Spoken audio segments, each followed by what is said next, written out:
নমস্কাৰ বন্ধুসকল, আজি মই আপোনালোকক আমাৰ শৰীৰৰ এনে এবিধ অংগৰ বিষয়ে জনাম যি নেকি আমাৰ শৰীৰৰ বাবে অতি গুৰুত্বপূৰ্ণ অংগ। সেইটো হ'ল আমাৰ শৰীৰৰ লিভাৰ।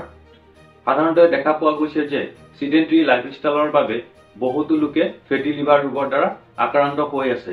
ইয়াৰ কাৰণ হ'ল বিভিন্ন ধৰণৰ খাদ্য, যেনে তেলত বেছিকৈ ভজা খাদ্য, মছলা তথা চৰ্বিযুক্ত খাদ্য, চেনি আৰু চেনি মিহলোৱা খাদ্য, জাংক ফুড আৰু বেছিকৈ চৰ্বিযুক্ত মাংস খোৱাৰ ফলত আমাৰ শৰীৰৰ লিভাৰত ফেট জমা হৈ ফেটি লিভাৰ হোৱা দেখা পোৱা যায়। ফেটি লিভাৰ ৰোগ হ'লে লিভাৰৰ চাৰিওফালে ফেট জমা হয় আৰু লিভাৰৰ কোষবিলাক লাহে লাহে ধ্বংস হ'বলৈ ধৰে। ফলত লিভাৰ চিৰচিছ হ'ব পাৰে, ডায়েবেটিছ ৰোগ হ'ব পাৰে, হাই ব্লাড প্ৰেছাৰ হ'ব পাৰে আৰু কিডনি ডেমেজ হ'ব পাৰে।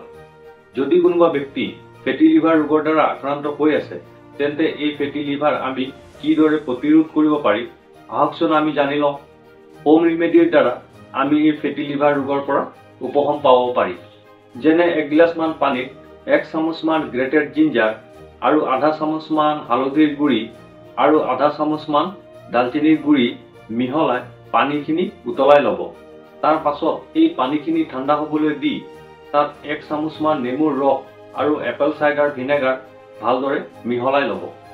এনেদৰে এই পানীখিনি দৈনিক যদি আপুনি ৰাতিপুৱা খালী পেটত 1 গিলাচমান খাব পাৰে, তেন্তে 15 দিনমানৰ পাছতে আপুনি ফেটি লিভাৰ ৰোগৰ পৰা নিশ্চয় উপশম পাব।